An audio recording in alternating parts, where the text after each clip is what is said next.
mga lodi, panoorin natin si Ate na talagang ang ganda ng boses mga idol. Grabe partida. Wala pang mic to mga idol pero sigurado ma-miss kayo dito. Kung na kailangan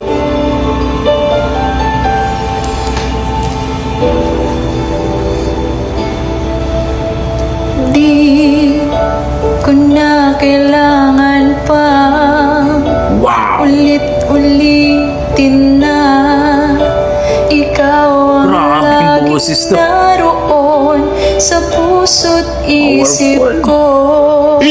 Sa bawat sandali naaalala ka at di magagawang limutin ang katulad mo, pagkat sa'yo natutong magmahal.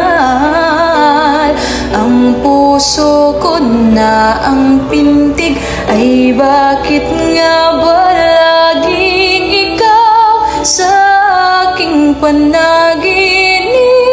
Hindi ka nawawaglit kahit kailan. Pagmamahal para sa'yo'y hanggang langit, at sa aking pag-ibig ay hindi Galing talaga. magbabago.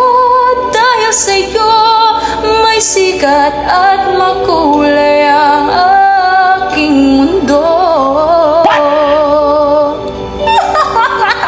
Ayun, grabe mga idol ang boses ni Ate. Talagang nakakagulat mga idol. Partida wala pa yung mic. Nako, talagang pang international mga idol. Pasimple lang pero malupit. Yan ang sinasabi natin mga idol na yan ang ating mga dugong Pinoy pagdating talaga sa kantahan. Nako, kahit walang mic yan ay talagang maramdaman mo at maririnig mo yung mga boses na talagang malupit. So kayo mga idol, ano masasabi niyo sa kanyang performance na without mic pero mapapamiss ka talaga?